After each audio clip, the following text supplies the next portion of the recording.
Good afternoon and welcome to the 164th episode of the Georgia Farm Bureau Georgia Prep Sports Drive for the GHSA State Title. Today's show is going to feature Northside-Warner Robins head coach Chad Alligood, and they're coming off that big win over Lee County. Not only was it a big win, they were down 20-0 in the fourth and got the 23-20 win. So it was really exciting, and that changes everything in that Region 1 and 6A. And then the next two segments of the show, we're going to bring Najeh on it and just recap what was an incredible weekend at the Georgia High School Football Hall of Fame. I mean, people talk about being starstruck, but it was so much more than that. To just look around, you got Champ Bailey over there, Eric Berry, Herschel Walker, Otis Sistrunk. It was overwhelming to just be surrounded by all that. And then what I thought was also interesting was just the high school connections. I mean, you talk to these people that we see go on to play in the pros, and they're so knowledgeable. And just listening to the conversations, it's like, oh, yeah, you were coached by this guy. He coached with me over here. And you really got that connectedness. It was such a special event, so I'm excited to talk to Najeh about that. But we're going to go ahead and kick off the show with Coach Alligood. All right, Coach, welcome on. So I mentioned that you guys had that incredible ending in that Lee County game. That was a big game for you guys in the region. Let's talk about how you guys were able to not give up and put together that comeback. Well, we've been talking all year. You just got to keep playing hard. If you'll keep playing hard, good things will happen. And, you know, our three losses this year have been games that we've had opportunities to win. And so you just keep on preaching, just play hard, play hard, play hard. And they did. You know, you get down to 20-0 in the fourth quarter, and that's going to be gut check time to see if you'll continue to play. And they did. And, you know, we plays there at the end, and the good Lord shined right there on that last play to make it happen. And so just excited for our guys. Yeah, and I was looking at some of the rest of the game, like in the first three quarters. It looks like both teams were turning it over. It was kind of a unique game in that sense, just in terms of the turnovers and the momentum swings. But how were you guys able to get that comeback going? And was it DJ Hudson in at quarterback? It was. Well, the first half, they're up 7-0 at halftime, and we had our opportunities. It probably should have been a 7-7 game or 7-0 us. And we turned the ball over a couple times. They turned over, and but it was two great defenses playing each other, and we knew going into the game it was probably going to be a 17-14 game, you know, 14-10. So we knew you had to take advantage of the opportunities. And so second half, we, you know, put Hudson in at quarterback, and he came in and made some plays for us. He kind of gave us a little spark. Damian did some great things, too, in the first half. We were just trying to figure anything we could to get us a spark.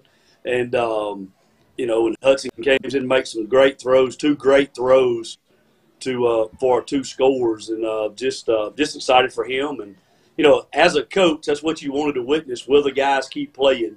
And they did. Right, so Damian D., he got experience last season as a sophomore at quarterback with Cameron Brown. So he's been the quarterback, I suppose. Yep. And then DJ Hudson, you said he came in. Was it Duke McClinton that was the receiver in those big plays? Duke McClinton caught one, and Deshaun Hooten caught the other. And both of them guys are seniors. And just to see them guys make those plays, and they've been a part of this program a long time. And, you know, they were in the right spot at the right time. Yeah, and your defense, you mentioned it. Obviously, Lee County has a great defense, but your defense has come up so huge this season. Just a couple examples, 35-7 win over Peach County, that overtime game against Warner Robins, the overtime win over North Cobb, where I believe you guys stuffed them on 4 straight plays near the goal line to win that one and hold on. Oh, sure. And then, you know, Friday night, you know, the big running back for Lee, who's got offers from everybody to limit him to less than 80 yards on 31 carries. And that was huge for us. We knew we had to go in there and stop the run. And, you know, Coach Harris, our defense coordinator, does a great job getting those guys ready to play. And, you know, our defense is the reason why we're able to do what we're doing, some things on offense. They keep us in the ball game. And if you play great defense, you're going to give yourself a chance. All right, so walk us through just those 23 points. I know Ashton Paredes had that field goal to kind of spark that run, but just how much time was left? How were you guys able to get it done just in Gotcha. terms of an onside kick We maybe? drive Or yeah. we drive the ball down. We kick a field goal with 6:41 left to go in the game. Then we kick it deep, and Lee County fumbles on the second play. And so we get the ball right at about the 11-yard line. The very next play, we throw a touchdown pass. And so now it's 20-10 with 5 minutes left. We onside kick, execute it to a T. It hits one of their guys in the helmet.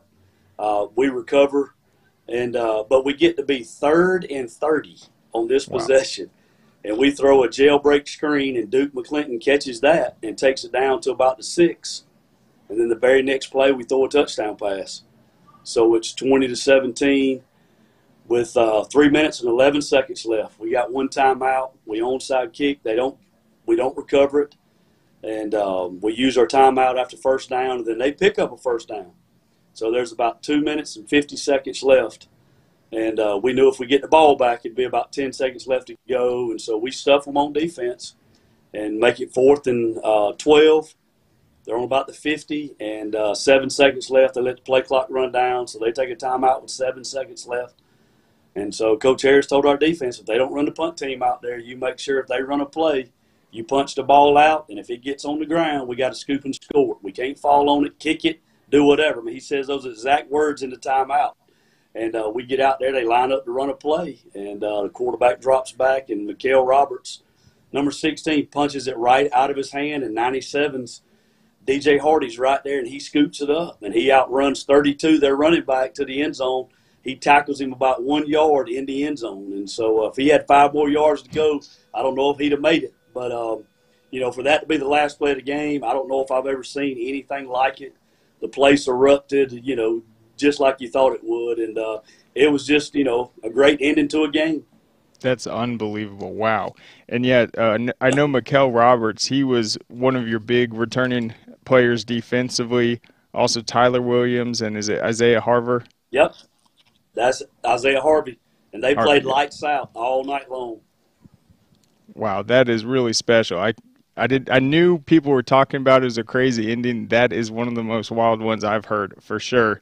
But just in terms of being battle tested with this difficult schedule you guys have been playing, all the close games, I mean, how were you guys able to take advantage of that experience and just be in the zone and be able to do exactly what you said, punch the ball out? I mean, that was the only way you guys were going to be able to do something, and to be able to pull it off, it truly is amazing. Well, and that's the character of this team. All year long, they've just kept playing hard, and, you feel bad for them. When we come up short because the kids have worked so hard and all, but they have, to a testament to those guys, is our guys just keep playing hard.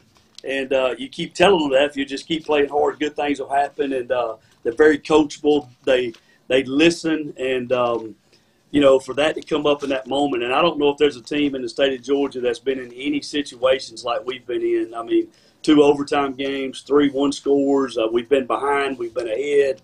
We've been in about every situation you can be in. And so, and I think that helped us. I think that helped us right there at the end to be in that type of game. We'd already been there all season long. And so, but to put yourself in a chance to win a region championship, the first one here since 2014, to go on the road, you snap Lee County's win streak at home and region games. A lot of stuff went into that win, and but now we just got to move on to the next week, because it's easy to get caught up in that one and then get tripped up coming down the road. And so our focus now has got to shift to veterans and, try to finish this thing off. Yep, and your kicker, Ashton Paredes, he had a field goal in that Houston County game as well. I mean, how huge has he been for you guys this season?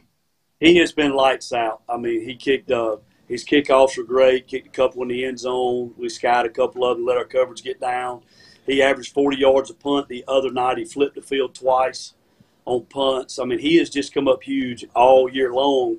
And a lot of people don't know this. 2 years ago, he broke his leg against Lee County, kicking an extra point. And he went through his sophomore year. He missed the rest of his sophomore year, the whole offseason going into last year. So he's really worked himself back, and he is as dominant kicker as Northside has had. And we've had a lot of good ones here, and Ashton's just he's a weapon for us. Yeah, and did he also have that onside? He had the onside kick, yep. Well, that's awesome. But yeah, let's go back to that Houston County game. You guys opened the region against Tiff County, a huge 42-0 win. And then you guys were actually up in that game, 17-7 at the half. Looks like Houston County was able to win that second half. I mean, what was the overall message? Just a tough loss, knowing that you were going to have to go on the road against Lee County the next week. I mean, that's a reality check where it's like the season really is on the line. It was, and I told them regardless, if we'd have beat Houston County to win the region, you were still going to have to go down to Leesburg and win the game. So it didn't matter win, lose, or draw. What you did to Houston to win the region, you were going to have to go down and beat Lee County. And so, to our kids' credit, they flushed that game real quick against Houston. You know, went right to work on Lee, and that's just the character of the group we got right now. Is just they just move on to the next week, and you know you don't want to lose them. But these guys are focused. You know, we can't go back and undo it, so we might as well move on to the next opponent. And they did a good job of that. And then do you think a game like this kind of proves that your defense can stack up with anyone, not only 6A, 7A, but particularly in 6A this year, just being able to get a win like that against Lee County? No doubt. I mean, I think our defense showed it up there at North Cobb, you know, the way we played against them on the road and Lee. And I think our guys have been playing great defense all year. I think it's as good a defense as there is in the state of Georgia right now. And, you know, and if you can do that, you give yourself a chance. Yep, and I know you guys had a lot of turnovers. You guys have been producing, including that incredible one right there. I saw Ricardo Jones. I mean, he had 7 picks as a sophomore last season. So just in terms of the turnovers this season, yeah, some of them haven't gone your way offensively, but just in terms of the defense being able to get those game-changing plays, how have you seen that? Oh, it helps us. When you get a turnover, you know, it just creates momentum. It just creates great field position. That's why, as the offensive guy, you can't turn it over because I know what it does to a football team. But our defense creates a lot of turnovers, and that helps us out. The main thing is it's just momentum and field position that it provides in a game. And like that one against Lee, where both of us are running teams, you're going to limit your possessions. The clock's going to go real fast, and so getting those turnovers are huge. Yep, you guys had some big interceptions in that Peach County win. Yep. But what do you think just overall in this region? I mean, we talk about how good 6A is. Obviously, a lot of those top-tier teams are sitting right there in Region 1. You got to close this thing out with veterans. They're 5-3 overall. And then this Thomas County Central team that has come up into 6A, and they are just playing outstanding lights-out football.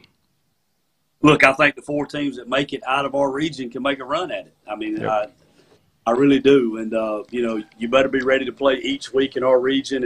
And that's a good thing because, you know, come November, you're going to be battle tested. And the whole, you know, our whole deal is just get to November. Week 1 of the playoffs is week 1 for us. And so we just keep telling ourselves, just get there and then let's see what happens. And I think our region's proven.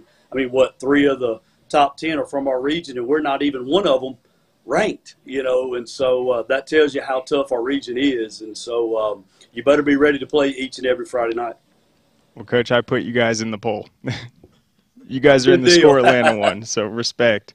It's actually a funny story. So, I mean, I've been here since 2011. One of the first years, I think it was that 2011 season, you guys were outstanding. Made a run into, I think it was the state championships maybe, but I was writing my preview for the game and I accidentally called you guys the Northside-Warner Robins Demons in the article, and oh my gosh, did I get some angry comments. Like, how I'm could sure you did. Yeah, I never made that mistake again. That is blasphemy now. Yeah, I know. So, yeah, it's the Eagles. But talk a little bit about just kind of that region of the state, Middle Georgia, all these outstanding teams that are residing in it right now. Oh, man. So you cut out right there. But, yeah, if you think about it – oh, yeah. Coach, I just wanted to ask you about kind of that Middle Georgia area, whether it's Macon, the Warner Robins area. I mean, there's a ton of really talented teams with a lot of history, but also just a lot of recent success residing in that area. Oh, I think Middle Georgia football is as good as anywhere in the state. You know, I think sometimes we get overlooked. You talk about the metro area, then they talk about deep South Georgia, but there's as good a football played here with us, Peach, Warner. You got the smaller schools in Wilcox and all of those going. You got Crisp, and you know there's great football right here from all levels, from A to 6A.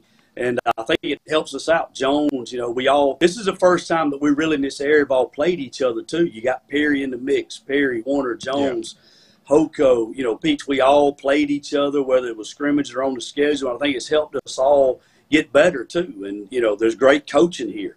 And so I think sometimes you got what Dublin's doing, what Swainsboro's doing in the smaller classifications. And so sometimes it gets overlooked, but I think this part of Georgia is as good as any area in the state. And it shows when you look at the state rankings, there's a lot of Middle Georgia teams in those state rankings.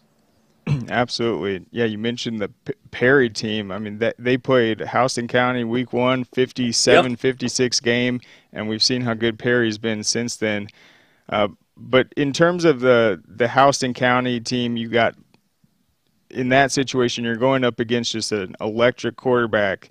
You mentioned Lee County, their running back. So, I mean, each of these teams, I mean, there's a lot of star power as well as just great football programs. Oh, yeah. And, you know, everybody's got good players nowadays, and you better be ready to go. And you look at the star power that is here in Middle Georgia, and so each and every week you're playing against a future guy that's going to do big things in college. And so, I tell our kids all the time, be thankful that you're at a school like Northside, that you get to play week in and week out in these big games against big-time players. There are a lot of schools that never get the opportunity to go to Leesburg and play that type of game. You know, to play in the Warner Robins game, to play each camp, thankful to get to play against those type of programs each and every week. Yep, and Rusty Manziel tweeted something out last night that I think is so appropriate. It was like, hey, guys, there's only like 2 weeks of this season left. If you're a senior, you better soak it in and enjoy it. And I mean, when you think about a victory like you guys had last week, I mean, that's something you guys are never going to forget, just that crazy ending and just being in that situation. I mean, is it games like that you think that just make high school football so special? Look, that celebration in the locker room with our kids, I wouldn't trade that for anything. You know, I wish the average fan, everybody, even our families, don't get to experience that moment that was in that locker room where it's just coaches and players in that moment. I mean, that's what high school football is all about. And to see those kids and that reaction, DJ Hardy, who's a senior, who scooped that fumble and goes and scored, he's going to be talking about that play when he is 65 years old. That is something that he'll never forget. And so, those type situations, what makes high school football so great. Yeah, I'm about to go to huddle as soon as this show's over. I need to see all this for myself. But what are you just looking forward to in these final 2 weeks to close out this regular season schedule? And as we mentioned, this really challenging overall schedule, but Region 1 battle. Well, really, just wanting us today, our folks, to be strictly on veterans and try to go play a perfect game. I don't think we've played as good as Northside can play yet. There's still a lot of room of improvement in all three phases, and we still got a couple more weeks to work on that until we get to the playoffs. And so that's what I'm looking forward to the next couple of weeks. How good can we be playing going into week 1 of the playoffs? And can we put ourselves in position as the region champ and guarantee yourself a few home games in the playoffs to see if we can make a run? You bet. Well, Coach, thank you so much for coming on. Congratulations on the big victory. Best of luck closing out this season, and we look forward to watching you guys. Hey, thank you for having me. You bet. Go Eagles. Got it right. All right, we're going to take we're going to take a quick break and thank our sponsors, Georgia Farm Bureau. Are you good? Our mission has always been to support Georgia farmers. That's why we created Georgia Farm Bureau Mutual Insurance Company, providing financial protection that farmers needed. While this remains the same today, we've grown to protect all Georgians through home, auto, and life insurance. From the very beginning and into the future, we stand for every Georgia community. We are our Farm Bureau. All right, welcome back. Well, I'm really glad we got Coach Alligood on because it's one thing to say, oh, they beat Lee County 23-20. Northside is a great program, but when you actually hear how they pulled that win off, that is really exciting. And I just think it shows that Class 6A is perhaps even deeper than we thought. A lot of talk about Hughes, Lee County, but then you look at Northside's defense, you look at Thomas County Central, Houston County, all these other teams. It's going to be a classification to watch. But we're going to shift focus. We aren't going to talk about this season.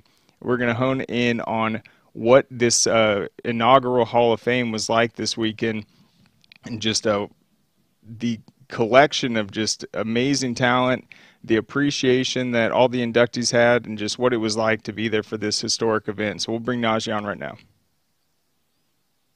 Got him? Oh, standing by. But yeah, and I got to give a shout out to Graham. He was not only, in my opinion, the MVP with IJ just getting everything done. He really was the middleman of every single thing. Communicating with all the inductees, making sure they're accommodated, making sure they're coming, the middleman of all our print stuff, all the media stuff, every single thing involved in this process went through Graham. And man, talk about something that he should be very proud of, because it wouldn't be possible without him. And I make the analogy of what this kind of first year was like. I compare it to Atlanta United. When Atlanta United launched as a new franchise in Major League Soccer, they had a historic first year run. They were like the first expansion team to make the playoffs. They had a record turnout. They had scoring records, most wins for a brand new team. I think that's what we're going to see with this event. And then look what happened with Atlanta United in year 2. They won the whole league. So I think when people who were there talk to friends about just what it was like, I think there's just going to be so much excitement and willingness for people to get involved. And I think we're going to have another outstanding class next year. And it really is only just the beginning, but yes, a successful launch, and it really was awesome. All right, Najeh, welcome on. So, I mean, what a weekend that was. You were at the Hall of Fame game on Friday, straight to the ceremony on Saturday. I mean, have you ever experienced an event like that with just that many stars, and just the positivity everyone had, and just the appreciation for what they were a part of? No, that was very unique. I've never been to an event like that. Actually, I've never been to the College Football Hall of Fame. So that was super surreal. Thought it was very well run. Enjoyed myself a lot. Loved talking to some of the Hall of Famers. And just how it was put together. I helped put some of the stuff together at the beginning, you know, when they went to VIP. So that was cool, trying to help out Graham, who's also producing the show today. Shout out to Graham, who does a great job in everything that he does, and just being a general manager, you know what I'm saying? So I want to give him a shout out, you know. But no, it was a great event. I thought it was well put together. Everything flowed pretty smoothly, and I just loved being there. And it was an event I look forward to going to every year now. Yeah, I mean, it was just epic from the start. I mean, I got out of my car to walk in. I was on time. That's good. But the first person I see is Dorian Rogers. That's George Rogers' cousin. He was there accepting on his behalf. George did have the video tribute, but Dorian's energy, he was so excited to be there. He has deep connections to Duluth football. I had such a fun time talking to him about everything, but just to see the excitement of the family members and everyone from the moment they walked in there, knowing just how special this would be. I thought it just, from start to finish, everyone was just really excited to be there. Yeah, his nickname is actually Dobie. I talked to him too. He's a pretty cool guy. He speaks Spanish too, so I was kind of, you know, bringing a little bit of Spanish to him. So that was a lot of fun, and I think I really impressed him. We were just talking about where I went to school at and where I graduated college. But he's a super cool dude. Exchanged contact information, and he actually knows a few players. You know, his cousin is actually was at South Carolina, is at the game. That's why he couldn't come. But yeah, he knows Sterling Sharp, Shannon's brother. So. And then he has, I think, a nephew. His name is Jemias Williams. He plays over at Georgia State his final year this year over there playing football. So, no, he's a really cool guy. I love talking to him. And then, you know, some of the guests, they were really nice. You know, it wasn't like sometimes you might go to an event and, they'll kind of like, brush you off. But everybody was very just open, talking to you, just, playful banter. I really enjoyed that. Nobody was like above, everybody else. Everybody, it was very an inclusive event, and nobody, took it in that kind of a way. So I did enjoy that part as well. Yeah, for sure. And I know each of the inductees, I mean, their guest had name tags. Everyone is kind of, yeah, on that equal footing and just mingling with each other, chatting the entire time. And I've got to say, I got to talk to Eric Berry about just high school football in general for like 10 to 15 minutes, and he was so tuned into everything. I was learning a ton just about some of the programs he was talking about. Obviously, Creekside, his alma mater. But, I mean, how cool was it to be hanging out with Eric Berry, a guy that, I mean, what a Hall of Famer in every aspect, but just being there for his high school induction. Yeah, definitely. I mean, it's a guy that has been through a lot.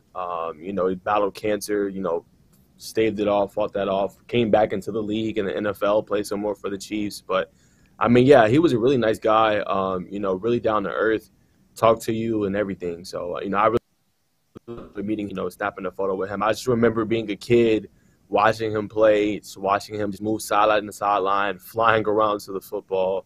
It was definitely one of those guys. I was like, man, I got to meet him, got to, kind of talk to him a little bit. So, no, it was very enjoyable talking to him, and very down-to-earth guy and very enjoyable. Yep, and the first time I saw him was when I was going to UGA to walk on, and I saw him lay a hit on Noshawn Moreno. I go, who is that guy? And then luckily he ended up going to the Chiefs, so I got to cheer for him at the next level. And, yeah, he's just a true inspiration, an incredible guy, and just very knowledgeable on kind of everything football in terms of just what the state's doing. He really is supportive of Georgia high school football. And then I thought some of the video tributes, because, I mean, we had a great attendance, but some of the guys that weren't able to go there, I thought that was some of the most special moments as well.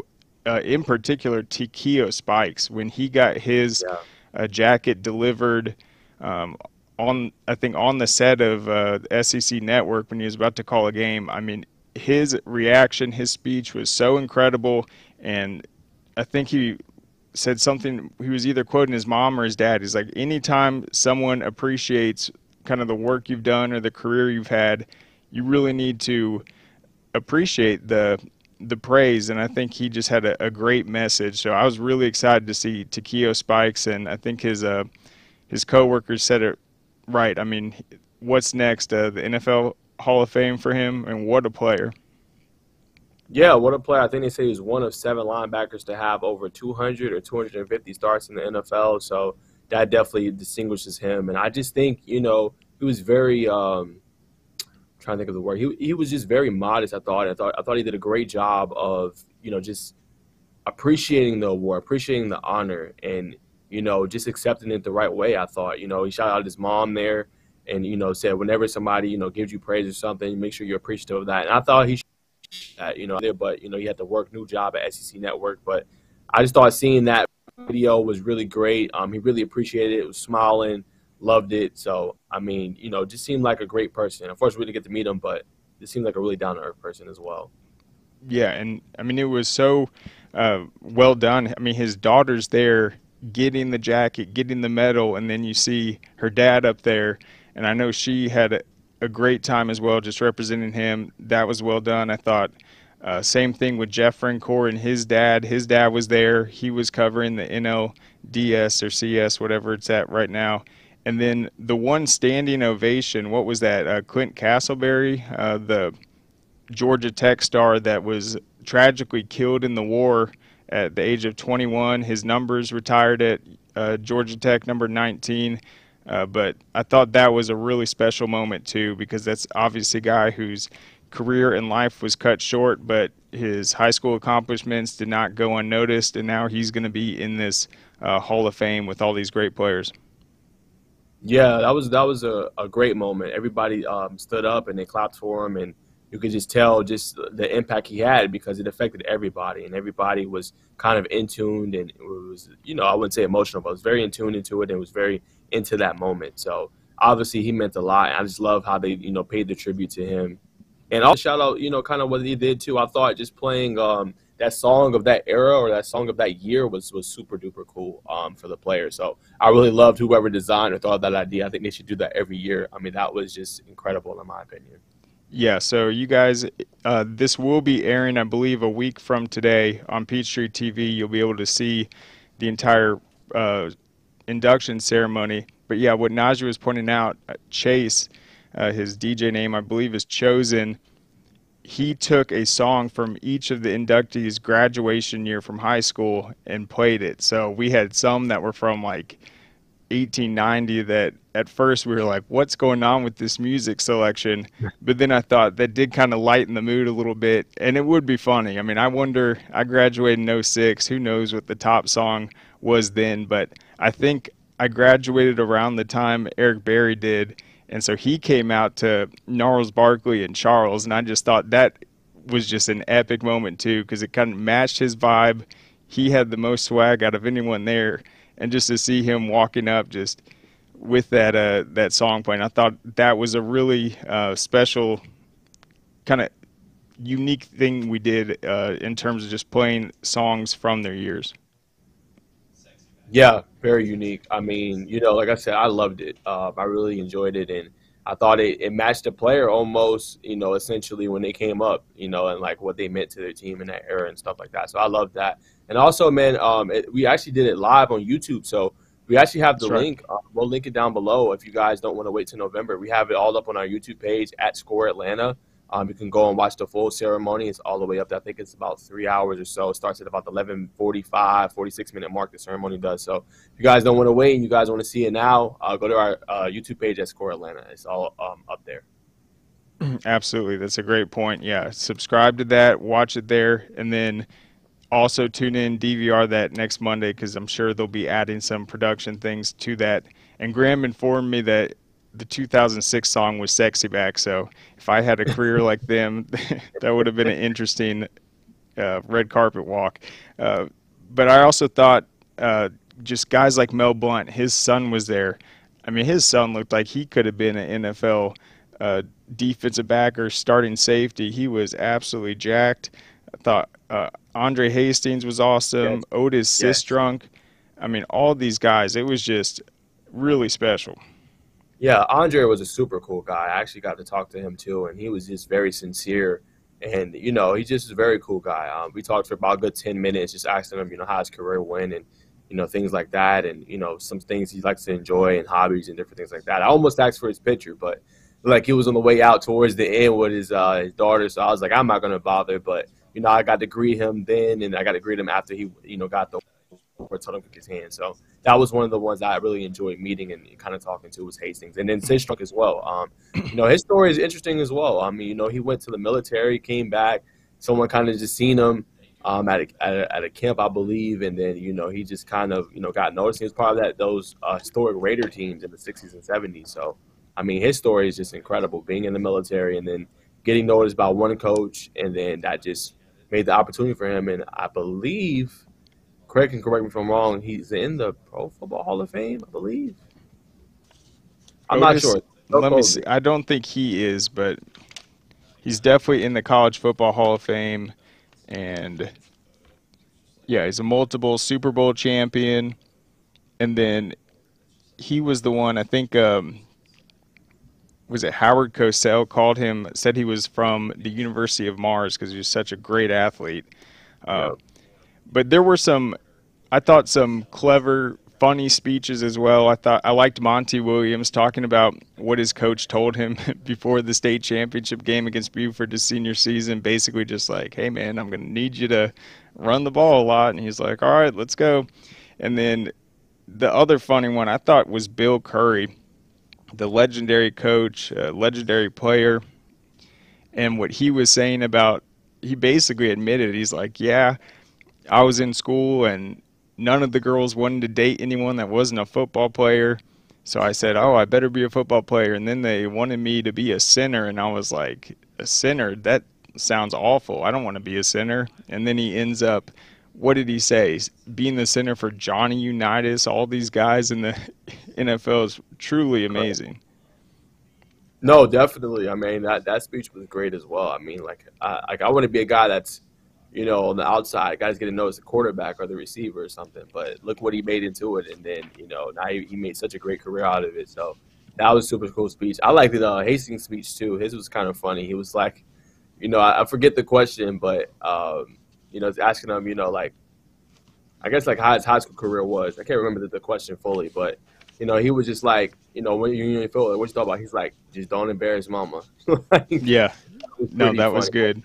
moment. Yeah, so that one was good, and then the mom kind of commented too. That was true. So I enjoyed that moment too. But no, Bill Curry's was really good.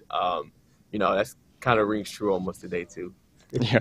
And didn't Hastings say at the Grayson game that his mom basically, someone asked him, like, why'd you go to Georgia? He's like, oh, my mom made that decision for me. Yeah, I think Yeah, so. that's awesome. So mom had a big impact on his life for sure. So I mean, no, that was really good. His speech too. Yeah, and then we had Champ Bailey in the building. That was incredible to see him. Man, what a legend. And then, we got to talk about Herschel, though. I mean, he was there the whole time. Yeah. Greatest Georgia high school football player ever. I mean, I thought that was really special to have him there. I know he's probably been busy, but man, what was it like just meeting all these Heisman Trophy winners? It was incredible. I mean, I talked to Herschel. Me and him took a picture together with my dad. I love that. He was, again, a very sincere guy from, that first kind of introduction. He wasn't, rude or anything.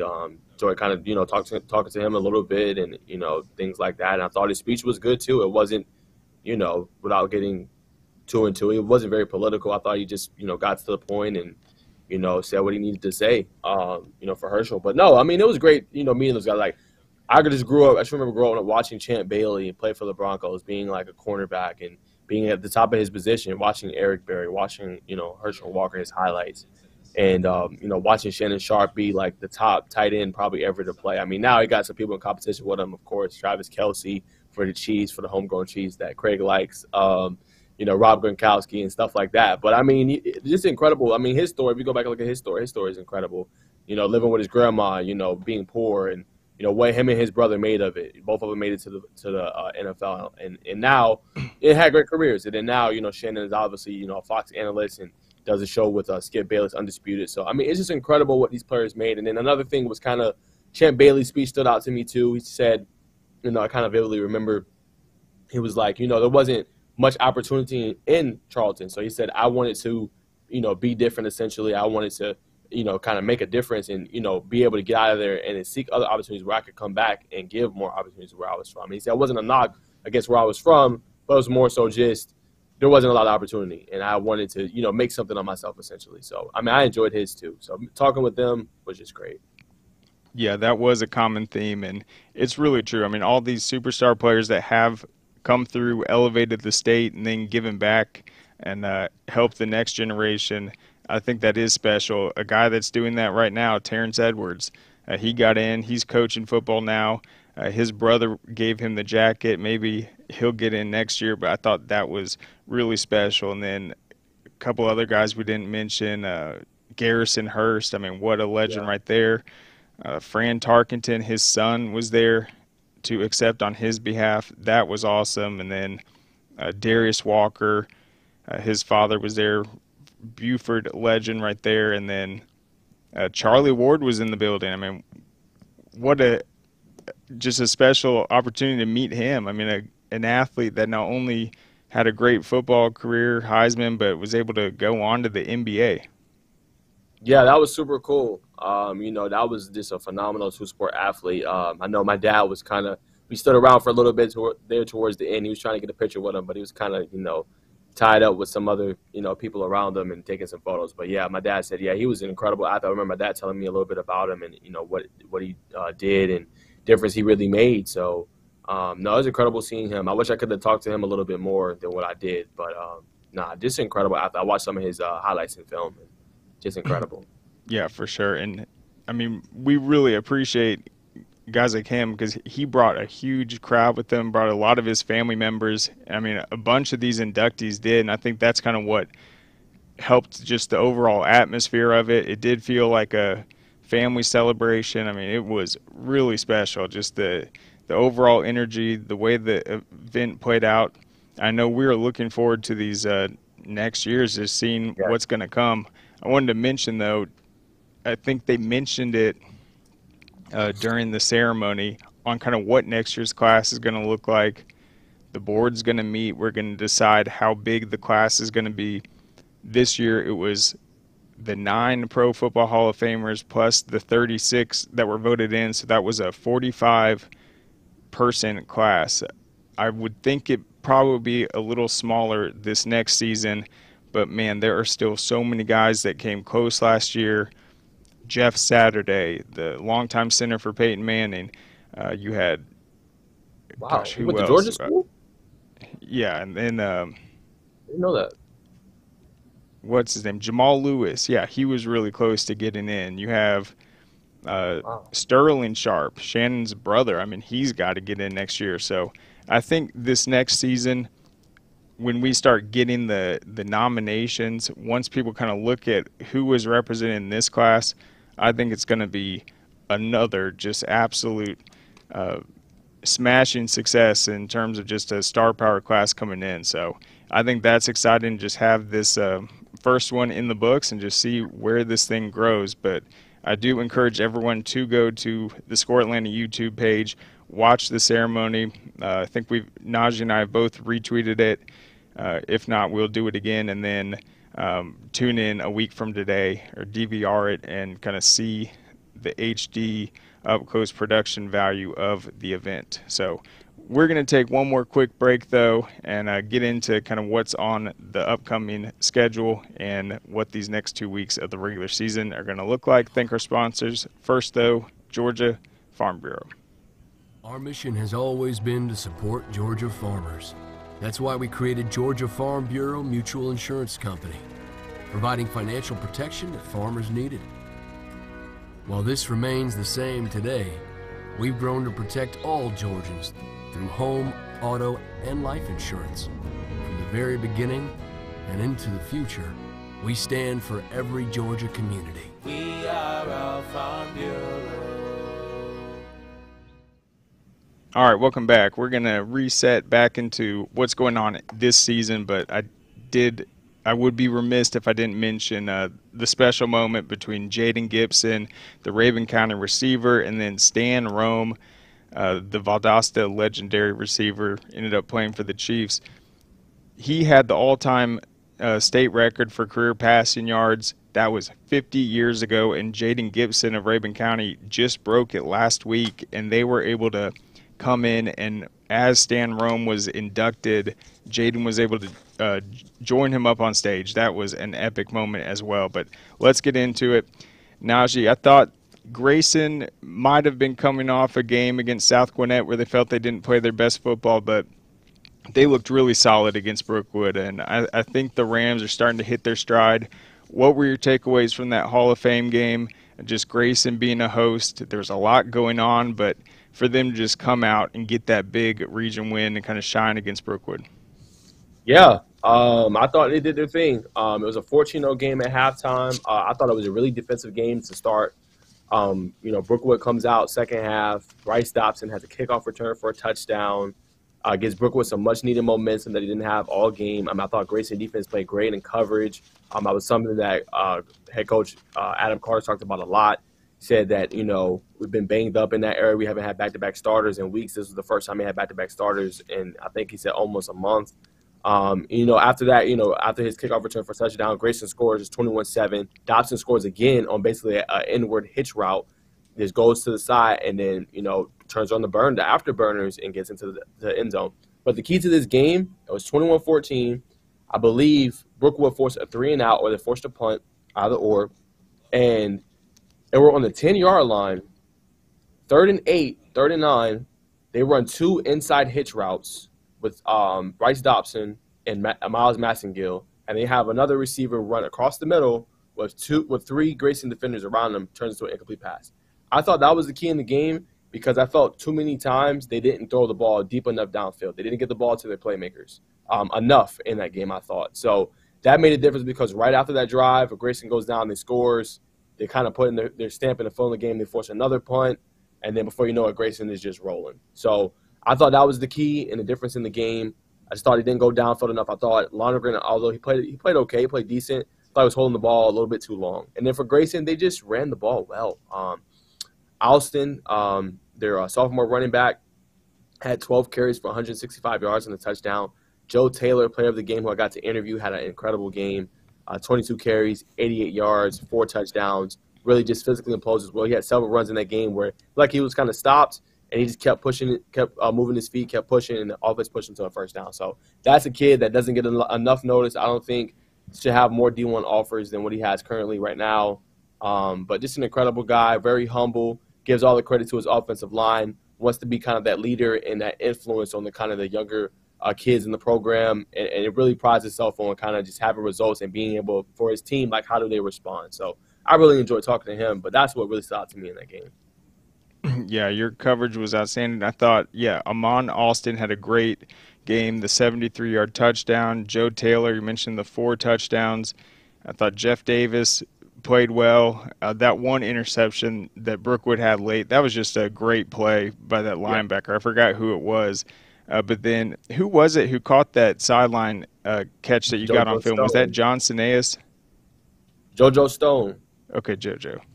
Yeah, JoJo caught that. That was a toe drag swag. I thought incredible play by him, just to get his 2 feet in. And that's when really you start to see the momentum build up for Grayson, and they started just going ham, So, I mean, incredible catch. I mean, they have dynamic playmakers. Grayson does. And I'm going to say this right now, actually, too, to you, Craig. I think Grayson may be the only team or one of the only teams in the state that has a chance of contending against Buford. I'm going to go out there and say that. Why I say that, I think they can run the football well, which is what you're going to need to do. You're going to have ball control, football, in order to beat Buford. And I think they can slow down their run. Tyler Atkinson, I thought, had a good game. Jalen Smith won Defensive Player of the Game. I think he had 1 or 2 sacks in that game. Probably at least a double-digit sack game, double-digit tackle game. So I think that's a team that defensively they can match up well against Buford. Offensively, it'll just be, can Jeff Davis make those throws consistently enough for them to beat them? But I think that's a team that had a legitimate shot, and they've never played before. That's a team that has a legitimate shot of beating Buford. That's a great point. Yep, Grayson and Buford have never faced off. So, yeah, we talked about that earlier. I completely forgot. And then, you look at it, 42-14 win. Brookwood's touchdowns, both the big Bryce Dobson plays, Coach Carter said that was going to be key to limiting him from getting it going. He had the big return, and then I think you're right. I mean, that was just a routine crossing route or maybe slant that he took to the house. So that's something they can definitely clean up. And, I thought Grayson looked really good. But speaking of this region, I mean, Parkview, they fall to Newton on the other side of town, and now you have Brookwood and Parkview about to play off, both having 1 loss. I mean, how do you think that Parkview loss to Newton's going to kind of impact that upcoming matchup with the Broncos? It's huge. It's huge because now they both had 2-1. And, Parkview, fought to the end, but they're down 23 in the fourth, 20-3 in the fourth. They got a touchdown from Kyer Spain, and then the field goal from Carlos Munoz to cut it to 20-12, and then they threw a touchdown with seconds remaining, or in the final seconds, to Jalen Crawford, and then you just couldn't get the 2-point conversion. But it's huge. I mean, whoever's loses this game, I'm not saying they're going to be outside looking in, but then you think about playoff time comes, you're going to be playing a harder opponent, obviously. I mean, no games are easy, but, you're going to play a tougher opponent, and you're more than likely going to be on the road. You can correct me if I'm wrong, too, Craig, if I'm wrong about that. But I believe like a 3-4 seed, more likely you're on the road. You don't have home field advantage. So I think that's huge. Whoever wins this game, I think, could have that inside track to get in that 2 seed, which I don't know if I'm right or wrong, but that gives you a home field advantage spot. Is that true? Yes. For the first round, possibly the second. And so you're going to have this week Grayson against Archer. Archer's coming off a 28-27 win over South Gwinnett. South Gwinnett's going to play Newton. They're going to have to win that game if they have any chance of getting in. They're going to have to win actually both of these next 2 weeks. And then, so South Gwinnett will play Newton, then Brookwood, and then Parkview and Brookwood, of course, are going to square off this week. So very interesting in that region. Let's talk about Region 1 real quickly, though. Just what what went down in that one. I mean, Valdosta has that tough loss to Camden County, 17-14. We know how good their defense is, but they have, I wouldn't necessarily say struggled, but they have not really dominated offensively. Their defense has been keeping them in the game. And then Colquitt County, a statement win, same exact score Grayson put up on Brookwood, 42-14. So, I mean, how dangerous is Colquitt County as a contender this year, you think, in 7A? They're dangerous. I got a stat line for you. So Colquitt went 15 unanswered to start the game against Lowndes. Nico Finn was money, 69.6% completion percentage, 269 yards passing, and 4 touchdowns. So he lit them up throwing the football.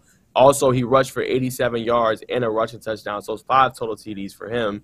And then Naquavion Carr had 7 catches, 176 yards, 3 touchdowns in that game, a long of 83 yards. So just couldn't be stopped. And Lowndes kind of predicates himself on the running game.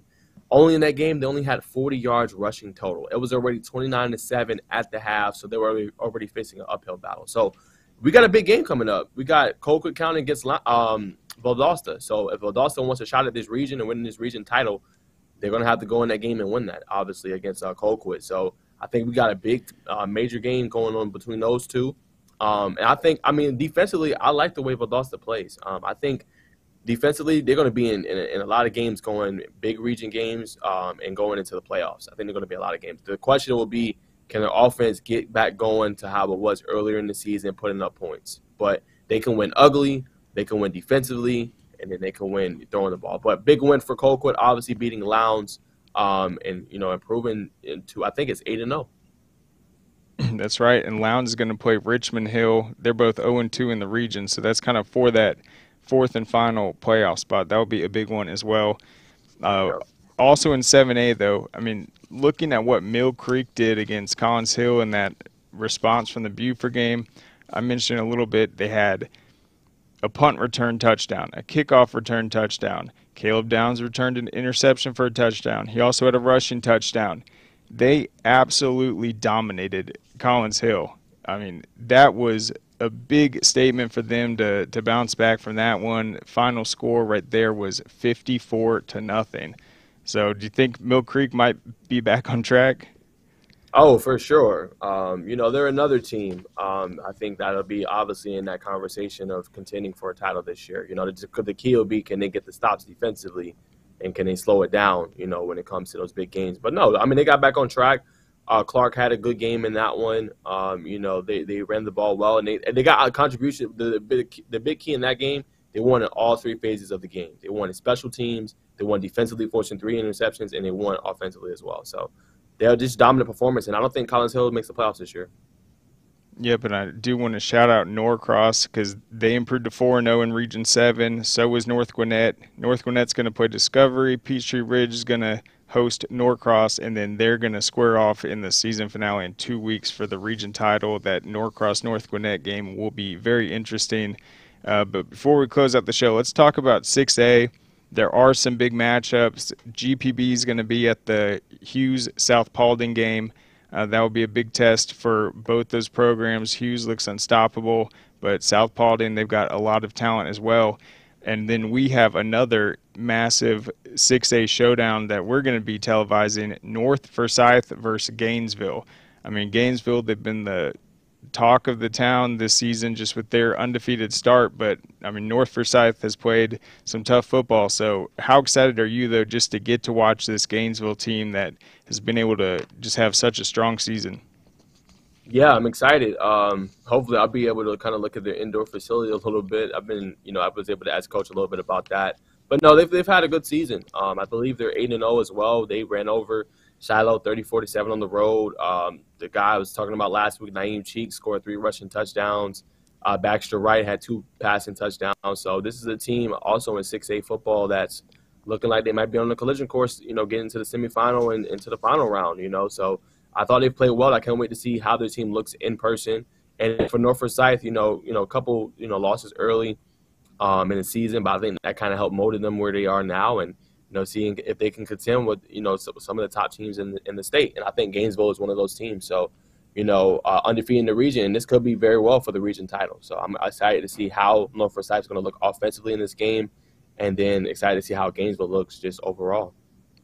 Yep, and then just one more point about 6A. So we also mentioned what was going on with Hughes. So it's going to be Hughes versus South Paulding. Douglas County is going to play Noonan. That's a big opportunity for them to kind of continue to get that home field that they're trying to secure. And then Alexander and Paulding County, we have a big game, Alpharetta versus Blessed Trinity. If Alpharetta wins that one, that's going to set up an incredible season finale against Roswell, who's going to be off this week. They're sitting at 9-1 with just one game left. Roswell's been outstanding. Their only loss is to Milton, who is about to be on a collision course with Lambert. So much to look for in the coming weeks. But one more result, though. What did you think of Cedar Grove being able to pull away against Sandy Creek this past week and then set up what's going to be a really interesting game against Carver Atlanta? Yeah, I thought that was a big win for them. They were talking to somebody that went to the game back and forth throughout. E.J. Colson had a good game, 6 touchdowns, rushed for 1. It was interesting too, Craig. I don't know if you noticed. Devin Carter is a freshman for them, and he starts at receiver. He had a touchdown in that game. Obviously, they have Barry Jackson and Ricky Lee as well. But I thought Cedar Grove was a big time revenge game. They lost last year to Sandy Creek. For them to come out and get this win, I think spoke a lot, and it sets up a big region showdown with Carver Atlanta. Now, if Carver Atlanta can come in here and get a win, an upset victory against them, then you almost have a 3-way tie because Sandy Creek beat Carver Atlanta, but then Cedar Grove beat Sandy Creek, and then if Carver Atlanta beats Cedar Grove, all 3 of those teams basically lost to each other. So that would be interesting to see. They can come in there and win. But for Cedar Grove, this is a great game. Gilmer Latimer had a good game, 250 yards passing, 5 touchdowns. Cameron Watt stepped up big, 3 catches for 3 touchdowns and 115 yards. Caleb Cost had 157 all-purpose yards in the return game and catching the football as well. So just a big game for them that they won, and I think they are setting themselves up to have that home field advantage. But a big game against Carver Atlanta, and Jamontez Hines, got to keep an eye on. I think right now he's 3rd in the state in sacks. So if he can kind of impose as well defensively against Cedar Grove, that'll be an interesting kind of matchup to see, how they play, if they can get that victory, and how it turns out. For sure. I think that's kind of a similar situation to what we heard from Northside-Warner Robins, Coach. All the teams that make it out of this are going to be contenders for the state title, and I do also believe last year it was a 3-way tie between Cedar Grove, Sandy Creek, and Carver. I forgot how they kind of broke that tiebreaker, but once Sandy Creek pulled off the win over against Cedar Grove in that final week, it did force a 3-way tie. Carver Atlanta, they're going to be coming off a 75-10 win over Douglas, and you had mentioned Cedar Grove against Sandy Creek. E.J. Colson, 6 touchdown passes and 1 rushing touchdown. He accounted for all 7 of the Saints scores. So, yeah, Carver, Atlanta, Cedar Grove, certainly a game we're going to be covering this week. But, yeah, it's good to be back. Thank you so much for coming on, Najeh. We look forward to this upcoming week's game. The Gainesville North Forsyth one is going to be great. Go to scoreatl.com for more coverage. Go to our social media as well. Check out the YouTube page where we have the entire ceremony updated as well as other content. We will be back on Wednesday. Thanks for tuning in.